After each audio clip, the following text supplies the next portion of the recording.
నమస్తే, welcome to Liya news. మహిళల వ్యక్తిగత జీవితంపై దాడి చేయటమే వైసీపీ విధానమా?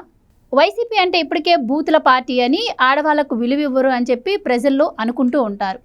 జగన్మోహన్ రెడ్డి గారి చెల్లెలు షర్మిల ఆయన తల్లి విజయమ్మపై వ్యక్తిత్వ హననానికి పాల్పడినప్పటి నుంచి మొదలైంది.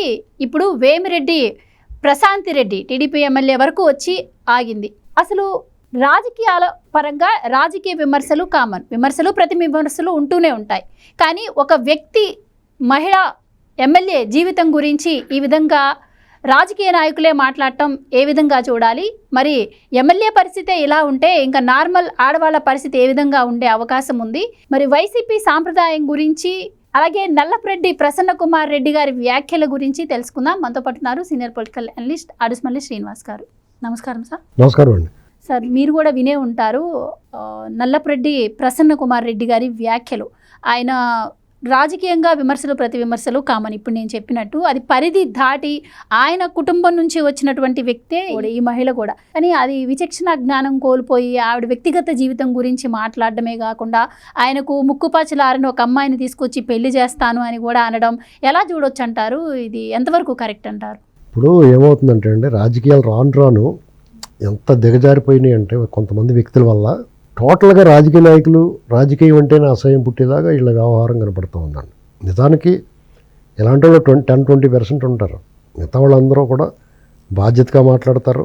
ప్రజల హృదయాలను గాయపరచకుండా ఆచితూచి మాట్లాడతారు చాలామంది. ఆఫ్ ది రికార్డ్ ఏం మాట్లాడుకున్నా వాళ్ళు ఒక స్థాయి కలిగిన వ్యక్తిగా ప్రజల్లోకి వాళ్ళ వాయిస్ వెళ్ళేటప్పుడు చాలా జాగ్రత్తగా అప్రమత్తంగా ఉంటారు. కొంతమంది వాంటెడ్లీ ఉద్దేశపూర్వకంగా బరితెగించిన మాటలు మనం వింటూ ఉన్నాం. ఇది వైసీపీ అధికారంలోకి వచ్చిన తర్వాత, ఆ పార్టీ పెట్టిన తర్వాత, ప్రతిపక్షంలో ఉన్నప్పుడు ప్రస్తుతం వాళ్ళ వైఖరి ఇంకా ఆ బరితెగింపుకి అంతం లేకుండా ఉందండి.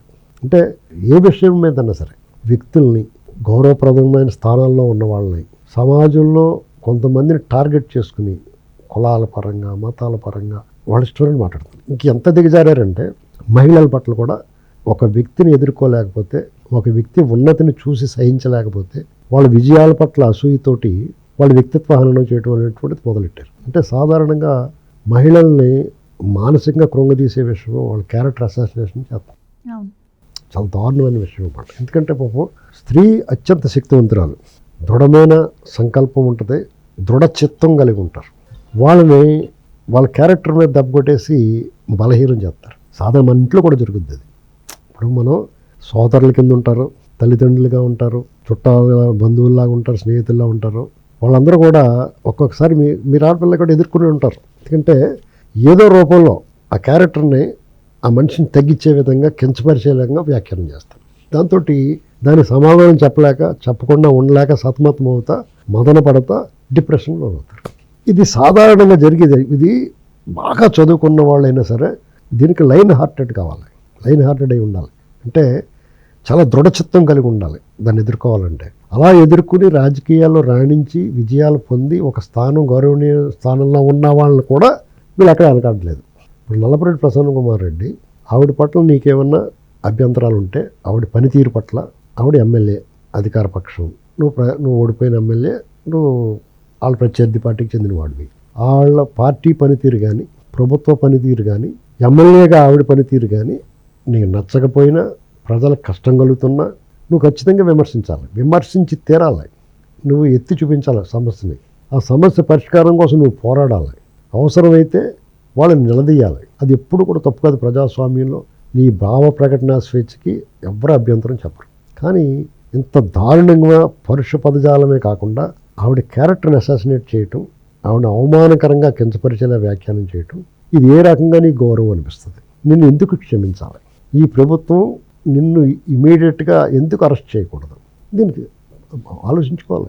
అదే వేదికపై ఇంకొక మాజీ మంత్రి కూడా ఉన్నారని, ఆయన కూడా ఇట్లా మాట్లాడుతుంటే ఆయనని ఎంకరేజ్ చేశారని కూడా అంటున్నారు. అండ్ ముఖ్యంగా వేమిరెడ్డి ప్రశాంత్ రెడ్డి గారు కూడా స్పందించారు. ఆవిడ దీనికి జగన్మోహన్ రెడ్డి గారు సమాధానం చెప్పాలని డిమాండ్ చేస్తున్నారు. వాళ్ళంతా ఒకే తాను ముక్కలండి. అతను అలాగా ఆవిడని కించపరుస్తుంటే కింద నుంచి చప్పట్ల హర్షధ్వనాలు అంత దారుణమైన నిలవరించాలి. తప్పు మాట్లాడుతున్నావయ్యా అని చెప్పాలి. మీ బంధువర్గమో అయితే అయి ఉండొచ్చు, కానీ ఒక మహిళ కదా, ఈ సమాజంలో ఒక స్థాయి ఉండి, సంపన్నులై ఉండి, ఒక ఎమ్మెల్యే అయి ఉండి ఒక హోదా కలిగి ఉండి అటువంటి వ్యక్తిని కూడా నువ్వు ఆ రకంగా అవమానకరంగా కించపరిచి మాట్లాడితే సాధారణ మహిళల పట్ల ప్రజల పట్ల మీరు ఏ రకంగా బిహేవ్ చేస్తారనేటువంటిది అర్థమవుతా ఉంది. నదురు బెదురు లేకుండా చీకు చింత లేకుండా కన్ను ఆర్పకుండా ఇతను ఈ విషయంలోనే కాదు గతంలో కూడా చంద్రబాబు నాయుడు గారి గురించి లోకేష్ గారి గురించి ఇలాగే మాట్లాడాడు. కులాల గురించి కూడా మాట్లాడాడు. ఇంత దారుణంగా వ్యాఖ్యానించినప్పుడు అతని మీద కఠినమైన చర్యలు తీసుకోలేదు ఎవరున్నా. చంద్రబాబు నాయుడు గారిని లోకేష్ గారిని కూడా ఏకవచనంతో సంబోధిస్తూ ఆ పార్టీలో పనిచేశాడు. టీడీపీ నుంచి వచ్చాడు. ఎమ్మెల్యేగా కూడా గెలిచాడు అప్పుడు. అయినా ఎందుకు ఇలా ప్రవర్తిస్తున్నాడు? నీకు ఏ అపకారం చేసింది పార్టీ? నువ్వు టీడీపీలో ఉన్నప్పుడు ఎలా ఉన్నావు, వైసీపీ పార్టీలోకి వెళ్ళిన తర్వాత నువ్వు ఎందుకు మార్పు వచ్చింది? నీ క్యారెక్టర్ని ఎందుకు చంపుకుంటున్నారు మీరు? ఇతనే కాదండి ఎవరైనా సరే ఇటువంటి అనాగరికమైన అసభ్యకరమైన భాష మాట్లాడటం వల్ల మీకు ఏం కలిసి వస్తుంది?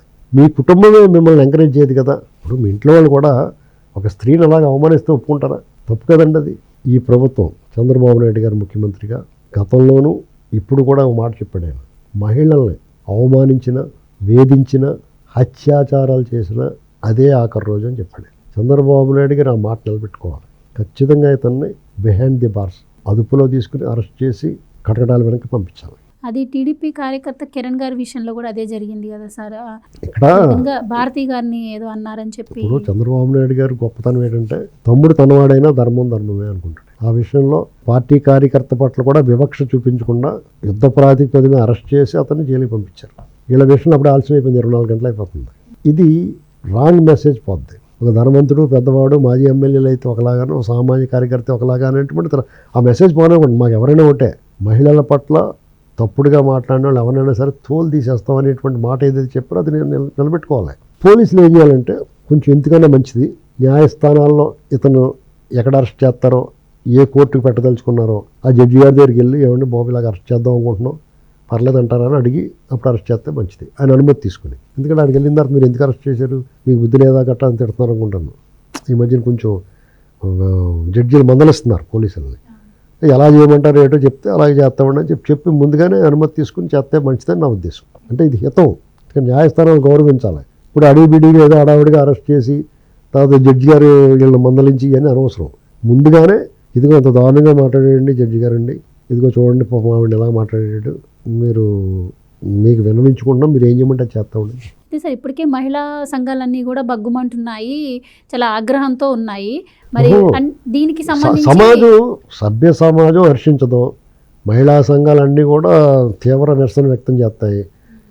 నేను ఎందుకు ఇలా జడ్జి గారిని ముందే అడగమంటున్నానంటే ఆ మధ్యన ఒక ఛానల్లో కూర్చుని ఒక సామూహిక ప్రాంతంలో ఉన్న మహిళలందరినీ కించపరిచిలా వ్యాఖ్యానం చేస్తే ఎన్నాళ్ళు జైల్లో పెడతారు గట్టా అన్నారు వాళ్ళు. సార్ టెక్నికల్గా ఎవిడెన్సెస్ ఉంటాయి. ఇలాంటి వాళ్ళకి కఠినంగా చర్యలు తీసుకోకపోతే ఇది రిపీట్ అయ్యే అవకాశం ఉంటుంది కదా. అమరావతి మహిళల విషయంలో కూడా మనం చూస్తాం. ఇప్పుడు దొంగతనాలు, మర్డర్ కేసులు ఇలాంటి వాటి వల్లగా కొన్ని ఉండకపోవచ్చు. వాళ్ళు మీడియాలో మాట్లాడింది సమాజంలో అలజడి సృష్టించే రకంగా మానసికంగా బాధ కలిగేలా మాట్లాడుతున్నారు కదా. అది కూడా బహిరంగ వేదికపై. ఇప్పుడు కొంతమంది న్యాయమూర్తులు వ్యాఖ్యానించారు, దాన్ని కూడా పరిగణనలో తీసుకోవాలి మన పోలీసులు కూడా. అలాగంటే ఎన్నాళ్ళు జైల్లో పెడతారో, అంటే ఇలా తిడితేనే జైల్లో పెడతారు గట్టా అని వ్యాఖ్యలు వచ్చిన పేపర్లో గట్రా చదివాం. మరి అది ఎంతవరకు నిజమో తెలియదు. కానీ అలాంటివి అన్నట్టు ముందుగానే వెళ్ళిపోయి సార్ ఇది ఇలా చేద్దాం అనుకుంటున్నాం, ఏం చేయమంటారు చెప్పండి అని ముందే అడిగితే వాళ్ళు తీసుకురండి 14 రోజులు డిమాండ్ వేస్తా ఉన్నారు అనుకోండి, బెయిల్ కూడా ఉండదు. అంతే కదా. అదే లేదంటే మామూలుగా ఈ ప్రాసెస్ ప్రకారం అరెస్ట్ చేసి అని చూసి మీరు సరిగ్గా అరెస్ట్ చేయలేదు, ఈ సెక్షన్ పెట్టలేదని తిడతారు కదా. రెండు వైపులు ఆలోచిస్తారు న్యాయమూర్తులు. ఇప్పటికే ఒక పక్క రెడ్ బుక్ రాజ్యాంగం నడుస్తుందని ప్రచారం చేస్తూనే ఉన్నారు, కానీ ఇలాగా మహిళల వ్యక్తిగత జీవితాల గురించి టార్గెట్ చేస్తూ మాట్లాడుతూనే ఉన్నారు. వాళ్ళు ఏంటంటే అదో పెద్ద ప్రాసెస్ అండి. వాళ్ళు ఏంటంటే దొంగ దొంగ దొంగ అని అరుస్తారు. వాళ్ళు తప్పు చేస్తారు, వాళ్ళే గట్టిగా ఆకలేడేస్తారు, ఇరికి ఆకలేడేస్తారు. దాంతో ఏముందంటే న్యూట్రలైజ్ చేయడానికి వస్తారు ఆ సమస్యని. ఇదే వాళ్ళ ఉద్దేశం. ఏమైనా ప్రభుత్వం చాలా కఠినమైన చర్యలు తీసుకోవాలండి. ఇది ఎలా ఉండాలంటే ఇంకోటి ఎవడైనా మాట్లాడడానికి ఆలోచించాలి. అది ఎప్పటికప్పుడు అలా చెప్తున్నాం మనం, ఎప్పటికప్పుడు అలాగే వార్నింగ్ ఇస్తున్నారు వాళ్ళు, కానీ చర్యలు తక్కువ ఉంటున్నాయి. దాన్ని ఇప్పుడు అవతల ఆ పార్టీ ఎమ్మెల్యే అని కాదండి, ఒక మహిళ తన ఆవేదనకి ఈ మాటలు విన్న తర్వాత ఆవిడ పడ్డ ఆవేదనకి మనస్తాపానికి ఎవరైనా కొలత వేయగలరండి, మెజర్మెంట్ చేయగలరా? డిమాండ్ చేస్తున్నారు జగన్మోహన్ రెడ్డి గారు కూడా స్పందించాలి అని. స్పందించే అవకాశం ఉంటుందంటారు. అవి బెల్లం కొట్టిన రాయలా కూర్చుంటారు ఇలాంటి వాటికి. బెల్లం కొట్టిన రాయండి తెలుసు, మనం తీర్తోనే కదులుతుంది, లేకపోతే అక్కడే పడి ఉంటుంది. లేదంటే ఒక సంవత్సరం పోయిందని స్పందిస్తాడు, లేకపోతే జైల్లోకి వెళ్ళిందని వెళ్తాడు పరామర్శకి. అంతేగాని అలాంటి మంచి పనులు చేయమంటే రచన చేయడు అతను. ఎవరైనా పీకులు కోసేసాడండి అని జైల్లో పెట్టారంటే పరిగెట్టుకు వెళ్తాడు ఆ రక్తం వాసన చూస్తానికి. అంతేగాని ఇలాంటి పనులకి ఎందుకు చేస్తాడు, మంచి ఎందుకు చెప్తాడు అతను. కాబట్టి 11 సీట్లు ఇచ్చారు, మళ్ళీ సార్ ఓటు ఇస్తారు. Right sir, thank you so much అండి. Please subscribe to Leo news for more videos.